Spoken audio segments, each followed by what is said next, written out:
বিয়েবাড়ি পার্ট 1 এর পর বিয়েবাড়ি পার্ট 2 নিয়ে আবার চলে আসলাম এই ব্লগটিতে।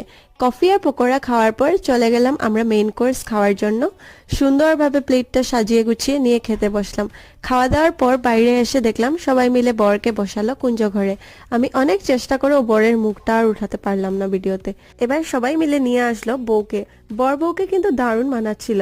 আর এরপরেই শুরু হয়ে গেল 7 পাক ঘোরানো আর মালা বদলের রিচুয়াল। তো আজকের ব্লগে এটুকুই। আপনারা নিশ্চয়ই আমার বিয়েবাড়ি পার্ট 1 ব্লগটা দেখেছেন। যদি দেখেননি তো অবশ্যই নিচে দেওয়া লিংকে ভিজিট করে দেখবেন।